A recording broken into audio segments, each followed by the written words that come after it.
131 Amendment Bill Nari Shokti Bondon Kebeng Muni Bishing the Fan Vidan Shabawo Pas Klaizaka Kebune Bodol Rokni Kebeng Mung Dong Fanu Paithago Vidan Shabawo Pas Klaizaka Indian Alliance Rokni against Tango 131 Amendment Bill Nari Shokti Bondon Parliament of Pas Klainani Rolia Shangro Shali Assembly Wok Shanan Tango Okorok Shaka Hasani Montrokra Professor Dr. Marik Shaha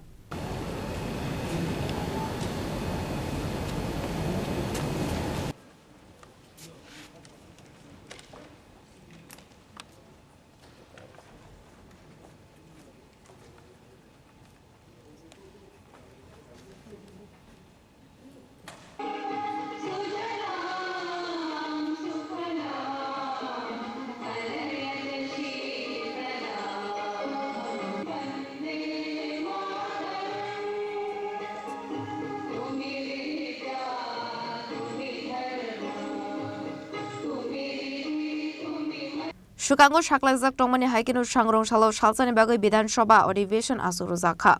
Shalsan Bagay o Bidan Shoba Sheshono Kobokmani Speaker. Tamani Hinmale, Assembly ni 17 member Speaker ni Thani, Shanmong Balaya Farmani. O Shanmongo Tongu, Dupra Hastewa Tongle Joto Parliamentary Political Party Rogni Bishingo Kaisha Kok Shanani, India Hakotoni Bre Rogni Constitutional Rights Notable, Krak Kainani Bagay.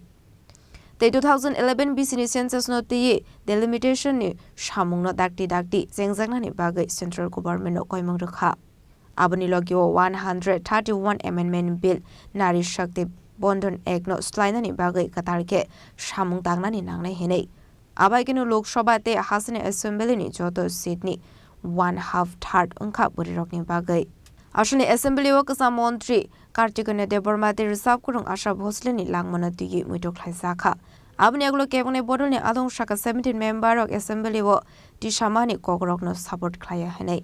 Abaikino Debor shaka parliament of Brirok ni bagai 1/2 reservation tongnani nangu. Women Reservation Bill India Parliament 2023 PCO pass onka 2024 PC ni Lok Sabha Chongbare wo bill implement khlai man khamung fiaba khlai man lia Tamani Hinke Abilo Shazak Tongo or Bill Lowo, Slizak money Yagolo, Hasto census, Klizak money Naharmonati, or delimitation no Katalike Snam Hine. Abuniaglo no or Bill Shamongo Fonang Zakna Hine. Tabuni or Bill ni amendment Shizak Tongo 2011 business census not the or Bill no Snam Hine. Okono Kevin a bottle rock, Kevin Gitonka, Fiaba Tabuni amendment below, Shizak Tongo government Nicola Hine.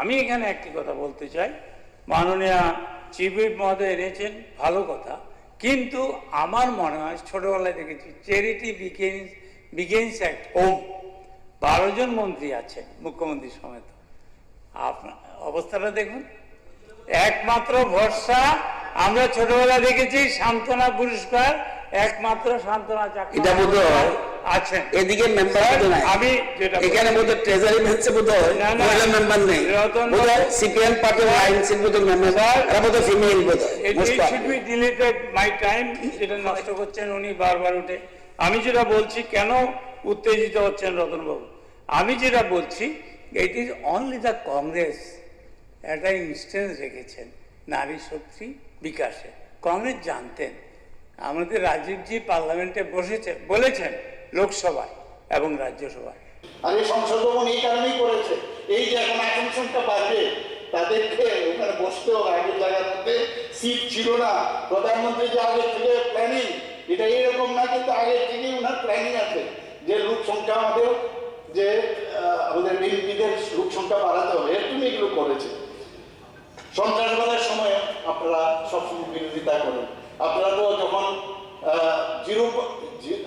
Zero tolerance নীতি মানে আমাদের গৃহমন্ত্রীজি বললেন কি বিষয় বলছিলেন যে নকশালদের এত বছর ধরে আলোচনার জন্য তাদেরকে ডেকে তাদের সংশোধনী করা গেল না যখন তাদেরকে রিকোয়েস্ট করা আরম্ভ করলো তখন আপনারাই বললেন যে এভাবে উচিত হয়নি আরে ওদের সাথে আমার আলোচনা দরকার আরে এটা আবার কিরকম কথা তখন এটা এইভাবে ওদেরকে মারা উচিত হয় না তো সবসময় আপনারা বিরোধিতা করেন এখানে এয়ার স্ট্রাইকই হোক সার্জিক্যাল স্ট্রাইকই হোক অপারেশন সিন্দুরই হোক সব কাজেই কিন্তু আপনারা বিরোধিতা করেন আমাদের গোপালবাবু এখানে আছেন আপনাদের যিনি রাহুলজি আছেন এখানে তো রাহুলজি একবার বলছিলেন, আমি প্রায়শই কথাটা বলি, যে এই যে সার্জিক্যাল স্ট্রাইক বা এয়ার স্ট্রাইক হয়েছে তার প্রমাণ কি। তো একজন মিলিটারি অফিসার উনি বলছিলেন নেক্সট টাইম, উনি রিটায়ার করে গেছেন, উনি বলছিলেন নেক্সট টাইম এখন থেকে সার্জিক্যাল স্ট্রাইক বা এয়ার স্ট্রাইক বা অপারেশন সিন্দুরের মতো যদি অপারেশন হয় ওনাকে নিয়ে যাবেন এবং নিয়ে ওখানে রেখে আসবেন, তাহলে প্রমাণ হবে। তো এখানে বিরোধী করে আর লাভ হবে না, এগুলো মানুষ বুঝে গেছে। এবং আজ সত্যি আমি অত্যন্ত আনন্দিত যে নারীদের যে তাদের যে সব দিকে মাননীয় প্রধানমন্ত্রী যে নারীদের উন্নয়নের জন্য যেভাবে কাজ করছেন এবং এই যে সংরক্ষণের যে ব্যবস্থা, আমার মনে হয় বিরোধীরা যদিও বিরোধিতা করছে কিন্তু একটু নিজেদের কনসাস। আমাদের মাননীয় মিনিস্টার, পার্লামেন্টারি অ্যাফেয়ার্স মিনিস্টার, উনি বলেছেন, আমি জানি না উনি ফোন করবেন কি না, ফোন করবেন, 100% ফোন করবেন, যে একটু সাবধানে থাকলে ভালো। এটা কিন্তু সাংঘাতিক জিনিস যেটা বলবেন।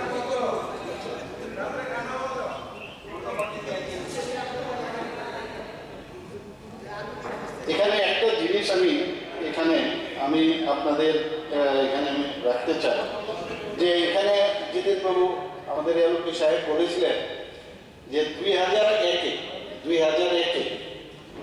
যে যখন অটলজি যখন প্রধানমন্ত্রী ছিলেন তখন কেন এটা করা হয়। আমি খুঁজছিলাম, এটার মধ্যে লেখা আছে যে তখন এটা যে 25 বছর পরে সেটা হলো, তার কারণটা বলছে যে তখনের যে লোক সংখ্যা আপনার উত্তরপ্রদেশ এবং বিহারে সাউথ ইন্ডিয়ার থেকে অনেক বেশি ছিল, যেটা 1976-এ যেটা করা হয়েছিল 25 বছরের পরে।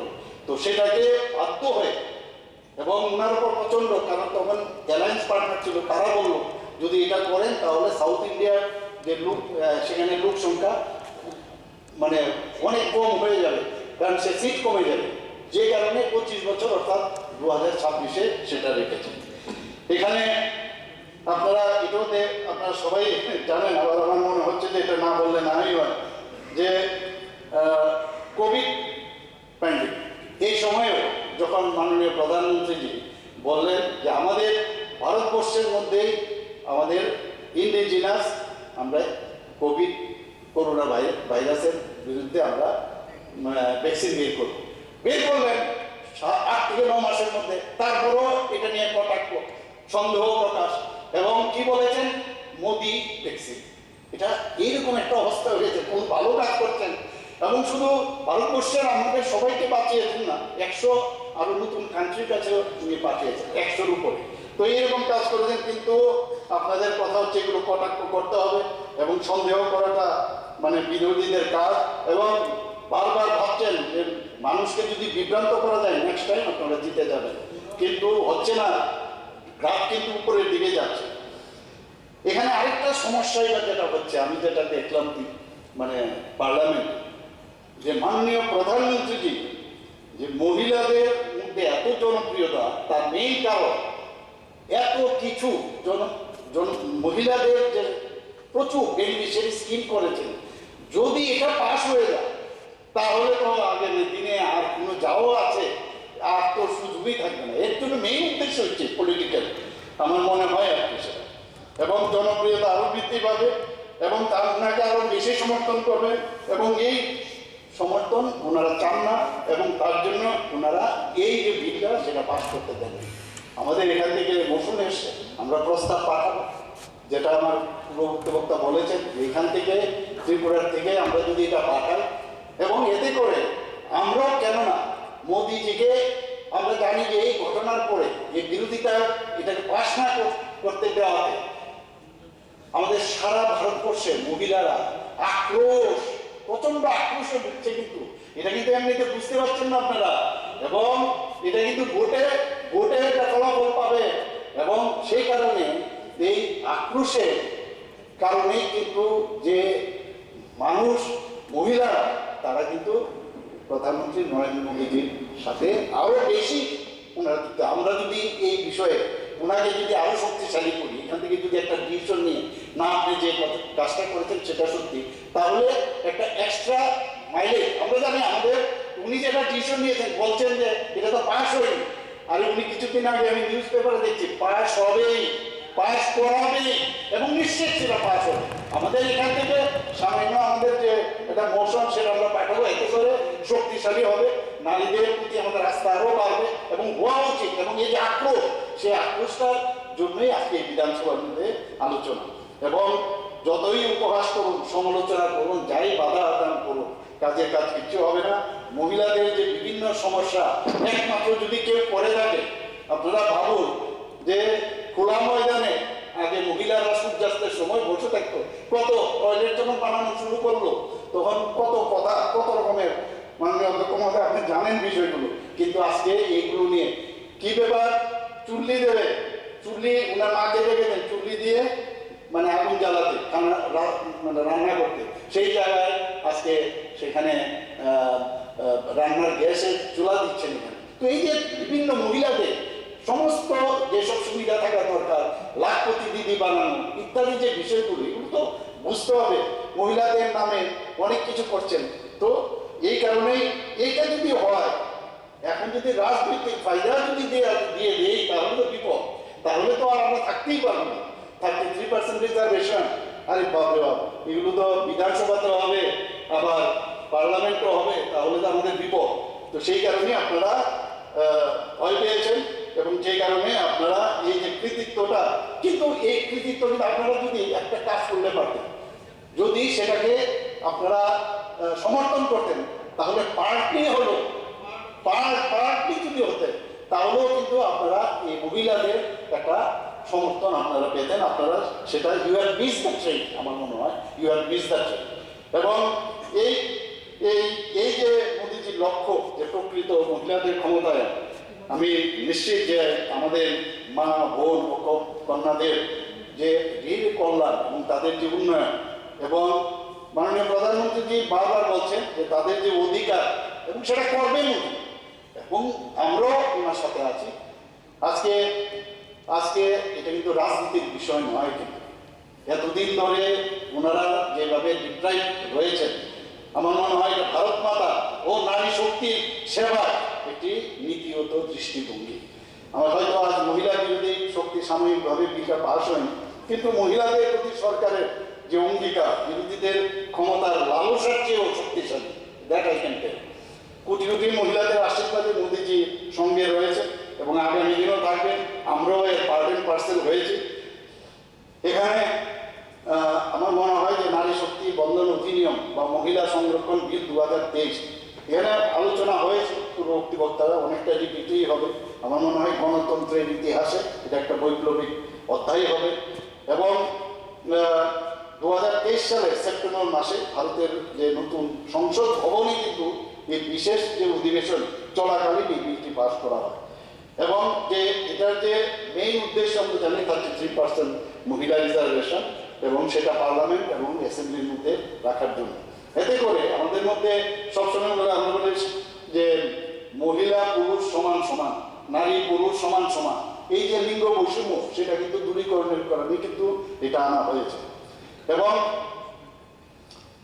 আমি একটু ইতিহাস হয়তো এখানে আলোচনা হয়েছে, অনেকে আলোচনা করছেন, 3 দশক ধরে, দীর্ঘ 3 দশক ধরে এই আইন পাশ করার জন্য চেষ্টা হয়েছে। 1996 সর্বপ্রথম HD দেবগৌড়ার আমলে পেশ করা হয়েছিল, কিন্তু পাশ হয়নি। 1998 থেকে 2003 অটল বিহারী বাজপেয়ী ওনাকে বারবার এটা আনার চেষ্টা করেছেন, কিন্তু বারবার বিভিন্নভাবে বাধা দেওয়ার চেষ্টা, সে সমস্যা হয়নি। এবং 2010, আমি বলবো না যে আমাদের কংগ্রেসের সময় সেটা আনা হয়নি, 2010 মনমোহন সিং সরকারের সময় রাজ্যসভায় বিলটি পেশ করা হয়েছিল, কিন্তু সেখানে সমাজবাদী পার্টি এবং আরজেডি তারা মানে ভেহেমেন্টলি তারা অবজেকশন দিয়েছে, এবং আপনারা জানেন কেন দিয়েছে। এবং শেষ পর্যন্ত 2023 সালে মাননীয় অধ্যক্ষ মহোদয়, আমাদের মাননীয় প্রধানমন্ত্রী নরেন্দ্র মোদীজি নারী শক্তি বন্ধন অধিনিয়ম বিলটি লোকসভায় এবং রাজ্যসভায় বিপুল ভোটে পাশ করেছে। আমরাও অভিনন্দন দিয়েছি, আপনারাও দিয়েছেন। এখন সেই জায়গার মধ্যে কিচ্ছু না, খালি একটু সামনে এগিয়ে নিয়ে এসে সেটা পাশ করলে হতো, কেন আবার মাঝখানে আপনারা এটা এগেইনস্টে বলছেন? শুধু তাই নয়, এই যে নারী শক্তি বন্ধন অধিনিয়ম, এটা শুধু কিন্তু পার্লামেন্টে শুধু এটা সীমিত থাকবে না, এটা নিয়ম অনুসারে যে special constitutional status granted to the national capital territory that is Delhi, সেখানেও কিন্তু এই দিল্লি বিধানসভার মধ্যেও কিন্তু একইভাবে সেখানে আসন সংরক্ষিত হবে। এখানে অন্যান্য যেসব ইউনিয়ন টেরিটরি অ্যাসেম্বলি আছে, পন্ডিচেরি এবং জম্মু কাশ্মীর, সেখানে একটা সেপারেট লেজিসলেটিভ অ্যাক্ট আছে। এটা নিয়েও অনেক আলোচনা চলছে যে এদেরও আনা যায় কিনা, হয়তো বা আগামী দিনে হতে পারে। যারা আরো ডিটেল যখন এই বিষয়ে পড়বো তো হয়তো আমি জানবো। এক জায়গায় আমি দেখছিলাম এখানে এসসি এসটিদের জন্য যে আসনগুলো বর্তমানে সংরক্ষিত আছে, তার মধ্যে সেখানে এসসি এসটি যে সংরক্ষিত, যেটা আমাদের মাননীয় হুইপ মহোদয় বলেছেন যে 33% মধ্যে যে এসসি এসটি, তার মধ্যে এই সম্প্রদায়ের মহিলাদের জন্য সংরক্ষিত থাকে, অর্থাৎ মানে যে সংরক্ষণের মধ্যে সংরক্ষণ সেটা থাকে। এখানে যে প্রতিটি রাজ্যে তার জনসংখ্যার এই বিষয়ে তো আমরা আলোচনা করেছি যে জনসংখ্যার আনুপাতিক হারে আসন পাবে এবং প্রতিটি আসনে প্রায় সমান জনসংখ্যা থাকবে। মেয়াদ কাল কত থাকবে? 15 বছর, এবং সেটা 15 বছর পর্যন্ত থাকবে, এবং ইচ্ছা করলে যদি পার্লামেন্ট ডিসিশন নেয় সেটাকে বৃদ্ধিও করতে পারে। এবং এখানে কিন্তু আমি দেখছিলাম মাননীয় বিধায়ক সুদীপ রায় বর্মন বলছিলেন যে কেন সেটা আমাদের এই যে রাজ্যসভায় সেটা হবে না, কিন্তু এখানে এই রাজ্যসভা এখানে একদম ক্লিয়ার কাট লেখা আছে, ডাইরেক্ট ইলেকশন যেখানে আছে সেখানে এটা প্রযোজ্য হবে। এখানে রাজ্যসভায় বা লেজিসলেটিভ কাউন্সিল যেখানে রাজ্যের বিধান পরিষদগুলো আছে সেটা কার্যকর হবে না। সংবিধানে বলা হয়েছে যে প্রতিটি জনগণনার পর আসন সংখ্যার পুনর্বিন্যাস করা হবে। এখানে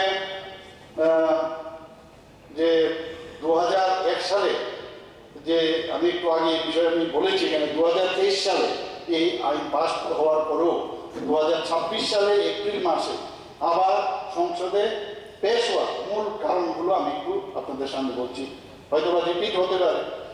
আগের আইন বাস্তবায়নে বিলম্বিত ছিল। আগের আইনে বলা হয়েছিল যে মহিলাদের জন্য 33% আসন সংরক্ষণ কার্যকর করার আগে যে সেন্সাস নতুন যে আদমশুমারি সেটা হওয়ার পরে এবং তারপরে পুনর্বিন্যাস প্রক্রিয়া হলে তারপরে হবে, তাতে করে 2034 সালে সেটা হবে। এই কারণেই সেটাকে যাতে ইমপ্লিমেন্টেশন তাড়াতাড়ি করা যায় তার জন্য এই যে সংশোধনী সেটা আনা হয়েছে। 2026 সাল থেকে শুরু হওয়া নতুন যে 27 সালে আদমশুমারি অপেক্ষা না করে সেটা 2011 সালে আদমশুমারি ব্যবহার করে এবং বিল ইমপ্লিমেন্টেশন করে পরিকল্পনা রয়েছে যাতে দ্রুত আসন নির্ধারণ করা যায়। 131 Amendment Bill Nari Shakti Bondon Nati Koksana Tangi Hasini Montrekra Professor Dr. Manik Shah Shaka Burironi Kokno Wan Sugoi Kabama Chef Shamna Harsaka Hakotoni Montri Bokrok Burirokni Bagai Kabama Chef Shamni Project Obokha Kebone Bodorok Buzika Amendment Klaizak Women's Reservation Bill Pass on Kainke Borokono Klaiman Glakane Apni Bagino Women's Reservation Amendment Bill Pass Klainan Rulia Hane Burirok Belaikeno Kadolizak Tamani Hanmale Women Reservation Amendment Bill Pass on Lia Women's Reservation Amendment Bill Biskani Shalrogo Pass Angani Untokani Bushaka Hasani Montri Okra আমরা যেভাবে মোশনটা এসছে আমি আবারও বলছি খুশি হতে পারতাম যদি এটাকে সমর্থন করতে পারতাম, কিন্তু পারছি না বিকজ এই টোটাল স্পিরিটটা ঠিক থাকলেও ইন্টেনশনের মধ্যে এখানে অনেক ধরনের যে কিন্তু বার্ডস রয়ে গেছে that cannot be seconded by us, that cannot be approved by us, that cannot be supported by us. তো এই কারণে আমি বলবো যে এখন যে প্রস্তাব তৈরি হবে সেভাবে প্রস্তাব তৈরি হোক, তাহলে অন্তত বিরোধী বেঞ্চ থেকে সিপিএম এর বেঞ্চ থেকে আমরা এই মোশন সর্বসম্মতভাবে পাস করার জন্য আমাদের তরফ থেকে আমরা সে সায় দেব। মহিলাদের জন্য মোট আসনের 33% 1/3 সংরক্ষণ যেটাকে ইমপ্লিমেন্ট করা সুনিশ্চিত করার উদ্দেশ্যে 131তম সাংবিধানিক বিল নারী শক্তি বন্ধন সেই বিষয়ে যে আমাদের বিধানসভার থেকে একটা মোশন উত্থাপন করেছেন, তার জন্য আমি ওনাকে আন্তরিকভাবে স্বাগত জানাচ্ছি। আমার মনে হয় এই যে সংশোধনটি ভারতবর্ষের মহিলাদের সশক্তিকরণের পথে একটি জোরালো পদক্ষেপ, এবং আমি ধন্যবাদ দেব যে হাউসে এখানে সবাই এই বিষয়ে আলোচনার পার্টিসিপেট করেছেন, এবং আমার দৃঢ় বিশ্বাস যে এই যে প্রস্তাবিত ভারতীয় সংবিধানের 131তম সংশোধনী বিল, যে নারী শক্তি বন্ধন অধিনিয়ম, এখানে ত্রিপুরা বিধানসভার মাননীয় সদস্যবৃন্দ এই প্রস্তাবটিকে সমর্থন করবেন আমি আশা করছি। প্রথমেই আমি এই বিধানসভার ট্রেজারি বেঞ্চ এবং বিরোধী দলনেতা সহ বিরোধী বেঞ্চের সকল সম্মানিত সদস্য এবং সদস্যগণের প্রতি কৃতজ্ঞতা জ্ঞাপন করছি। প্রায় একটু আগে আমাদের পার্লামেন্টারি অ্যাফেয়ার্স মিনিস্টার অলরেডি বলছিলেন প্রায় 17 জনের মতো এখানে আজকে এই বিষয়ে আলোচনা রেখেছেন, এবং আমি এখানে যখন ছিলাম ব্যক্তিগতভাবে এখানে আমি শুনেছি অনেক, আবার যখন ঘরেও গেছি সেখান থেকেও আমি মাইকের মাধ্যমে আমি শুনেছি এবং এর মধ্যে একটা জিনিস আমি দেখলাম, যারাই এখানে বক্তব্য রেখেছেন খুব কনস্ট্রাকটিভ ওয়েতে ওনারা সবাই বক্তব্য রেখেছেন। হতে পারে আমাদের সাথে যে মোশনের যে উদ্দেশ্য ছিল এখানে চিফ হুইপ মহোদয় যে কারণে দিয়েছেন তার পক্ষে হয়তো বা না দেননি, কিন্তু যাই দিয়েছেন আমি দেখলাম অত্যন্ত সুচিন্তিত এবং ভেরি মাচ ভ্যালুয়েবল, এবং সেইগুলো আমি এর জন্য ওনার সবাইকে আমি ধন্যবাদ জানাচ্ছি। এখানে আমাদের কয়েকটা বিষয় তাই যা এখানে আলোচনা হয়েছে 17 জনের আলোচনার পরে একই বিষয়ে আলোচনা রাখা ইজ ভেরি ডিফিকাল্ট, কারণ মোটামুটি বিন্দু টু বিন্দু সবাই আলোচনা রেখেছে। আমরা জানি বিরোধীরা সবসময় বিলের সমর্থক সেজেছে, পার্লামেন্টে উঠেছে, এখানেও তার একটা প্রতিচ্ছবি আমি দেখেছি, কিন্তু প্রতিবারেই তারা সমর্থন করে কিন্তু এমনভাবে কায়দাভাবে বলেন ওরা সব কিছু বলে আমরা সমর্থন করি, কিন্তু পরবর্তী সময় বলে কিন্তু পরন্তু এই শব্দগুলো কিন্তু প্রায় আমি দেখি। কাজে এটা কোন ধরনের সমর্থন আমি বুঝি না। মহিলাদের সমর্থন করছেন কিন্তু এইভাবে না হয় ওইভাবে হতো, এই ধরনের তাদের যে প্রেজেন্টেশন, এটা মানুষ কিন্তু ত্রিপুরার মানুষ না, শুধু ভারতবর্ষের সব মানুষ পার্লামেন্টে আমরা দেখেছি এটা বুঝেছে, এবং নানা রকম যে প্রযুক্তিগত অজুহাত তারা তুলেন, এবং বিরোধিতা করাটাই যেগুলো একটা মোদি সরকারের বা ইন্ডি জোটের পক্ষে থেকে সবসময় মোদিজির যখনই কোনো বিল আনে বা আমাদের এনডিএ সরকার যখন আনে তার বিরোধিতা সবসময় করেন, এবং এটাও তার কিন্তু ব্যতিক্রম। এখানে আজকে আমি শুনছিলাম এখানে, এবং সেটা পার্লামেন্টে আলোচনা হয়েছিল যে আমরা রাজি আছি যদি এখানে রিলিজিয়াস বা সাব রিলিজিয়াস কোটা বা ওবিসি লোকসভা বা স্টেট অ্যাসেম্বলির মধ্যে যদি এটা রাখা যায়। আমি এই বিষয়ে দেখছিলাম এখানে কিন্তু পরিষ্কারভাবে লেখা আছে there is no constitutional basis, এখানে কনস্টিটিউশনই রাইট দেয় না যে এখানে রিলিজিয়াসের উপর ভিত্তি করে এখানে সাব রিলিজিয়াস কোটা ওবিসিদের জন্য কোনো এর জন্য প্রচুর প্রায় 30 বছর ধরে প্রচুর আলোচনা হয়েছে, কিন্তু কোনো অবস্থা এর জন্যই কিন্তু পিছিয়ে গেছে।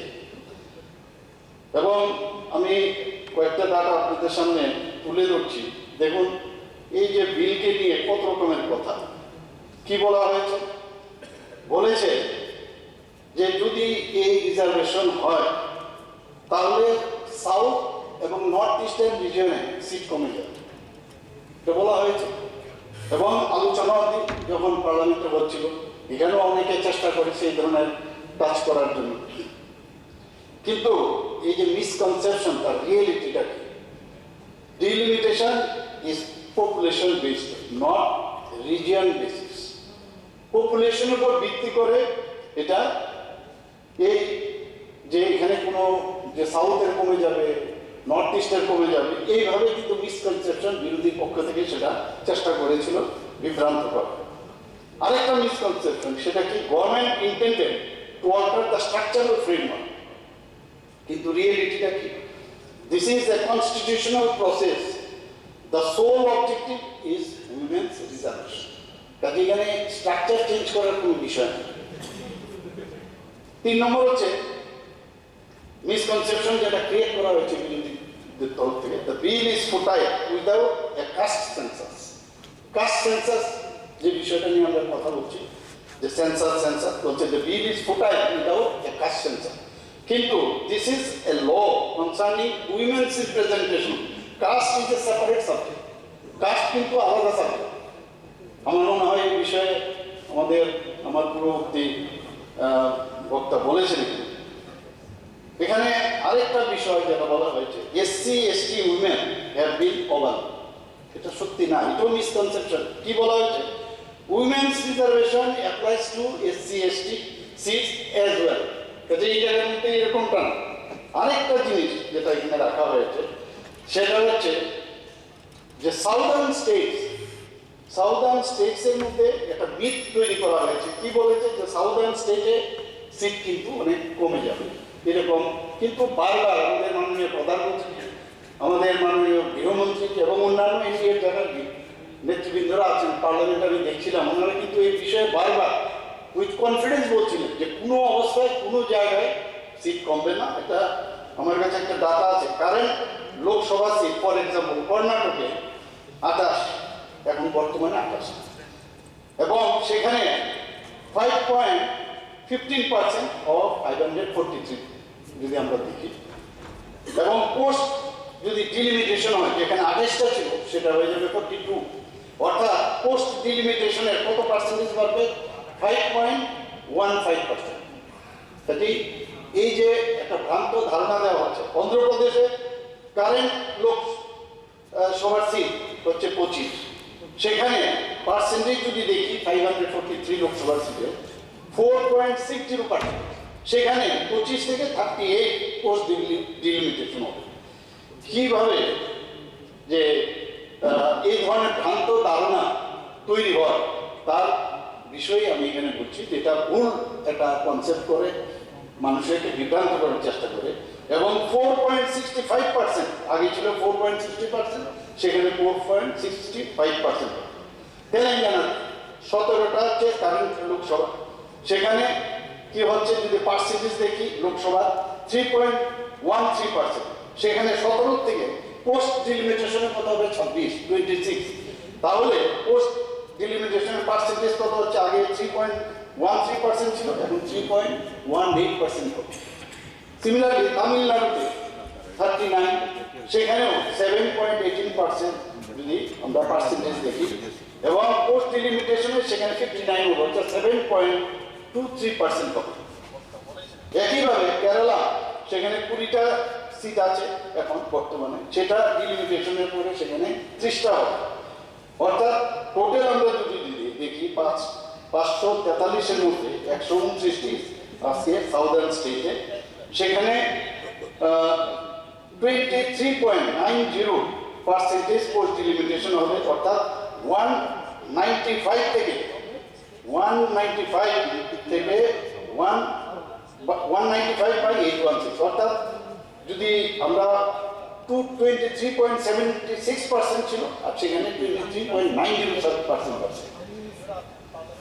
মাননীয় অধ্যক্ষ মহোদয়, এইভাবে অনেক সময় মানে বিভিন্ন যেসব বিভ্রান্ত করার যা যা দরকার বিরোধীরা সবসময় করে থাকে, কিন্তু মানুষ এগুলো বুঝে, এবং এই ধরনের তৈরি করার মেইন যে উদ্দেশ্য সেটা হচ্ছে একটা বিভেদ সৃষ্টি করা, একটা সন্দেহ প্রকাশ তৈরি করা। এবং এখন তো সোশ্যাল মিডিয়ার দৌলতে যা খুশি, যা যেভাবে খুশি, এটাকে কিন্তু একটা মানে মিথ তৈরি করার একটা ভালো কৌশল এখন সেটা ওনারা করে থাকেন, এবং একটা অশান্তি একটা সৃষ্টি যাতে হয় তার ব্যবস্থা করে। এখানে বিরোধীরা বলতে আমি ইন্ডি জোট, বিশেষ করে যারা কংগ্রেস আছেন এবং অন্যান্য যারা এখানে আমাদের এলওপি সাহেব বলছিলেন যে ভোটের একটা সংখ্যা দিচ্ছিলেন উনি, যে শুধু অন্যান্য যেসব ছোটো ছোটো পার্টি আছে তারাও এইবার মানে এটার ফেভারে, এইবার বিলের ফেভারে ভোট দেয়নি। সে দিয়েছে, ওরা দেয়নি সেটা পরের কথা, কিন্তু আমাদের যে সংখ্যা, সেই সংখ্যায় কিন্তু আমরা মাননীয় প্রধানমন্ত্রীজি বারবার অনুরোধ করেছেন, আমাদের হোম মিনিস্টার সাহেব এবং অন্যান্যরা সবসময় যে এই সুযোগ আপনারা পাবেন না। এটা অলরেডি 2023-এ যেহেতু পাস হয়েছে, এটা স্লাইটলি আর অ্যামেন্ডমেন্ট হবে না। অ্যামেন্ডমেন্ট তো এরকম বেআইনি কিছু না, অ্যামেন্ডমেন্ট তো হতেই পারে। একটা জিনিস করলো, তারপর দেখা গেল যেটা আমাদের জিতেনবাবু বলছিলেন, মাননীয় এলওপি সাহেব, যে তখন কেন করা হলো। এখন তাহলে তো অ্যামেন্ডমেন্ট থাকতো না, কোনো জিনিস হলে তারপর যখন বাস্তবতার ক্ষেত্রে যখন দেখা যায় এটাকে যদি ইমপ্লিমেন্ট করতে হয়, তাহলে এটা মানে 2034 হয়ে যায়। তাহলে এই কারণেই ডিসিশনটা হচ্ছে। তো এর মধ্যে যেহেতু 2023-এ আপনারা তখন বাক বিতণ্ডা বোধ হয়েছে, সেখানে রাজ্যসভাতেও পাশ করেছে, পার্লামেন্ট লোকসভাতেও পাশ করেছেন, তো এইবার কেন হঠাৎ করে আবার তার বিরোধিতা করলেন সেটা বোঝা গেল। আপনারাই বলছেন যে তাড়াতাড়ি করা উচিত, আবার এখন যেহেতু এটা তাড়াতাড়ি করার জন্য চেষ্টা করছে যে 2029-এ যাতে ইমপ্লিমেন্টেশন হয়, তাহলে এখন তো অসুবিধাটা কি? আমার মনে হয় যে এখানে আমরা এই বিষয়ে যে আলোচনা এখানে রেখেছেন, আমার এই ট্রেজারি বেঞ্চের থেকে পক্ষে যারা যারাই রেখেছেন, তাদের যে কথাগুলো নিশ্চয়ই আপনারা মনোভূত যদি নাও হয়ে থাকে বাহ্যিকভাবে, কিন্তু আমি জানি যে আপনাদের নিশ্চয়ই এটা বুঝেছেন যে এই সরকার মানে আমাদের কেন্দ্রীয় সরকার চাইছে যে এটা তাড়াতাড়ি ইমপ্লিমেন্টেশন। এটাই বুঝতে হবে। আপনি ধরো লেটে করবেন 2034-এর জন্য আপনি বলছেন যে সেন্সাস যখন হবে তারপরে আবার ডিলিমিটেশন হবে, তাহলে ওয়েট করলে যদি 2034-এ যদি আপনি রাজি থাকে, তাহলে এখন রাজি হবেন না কেন? কথা তো আপনি লেট করতে আপনার অসুবিধা নেই, কিন্তু এখন কেন আপনি রাজি হবেন না?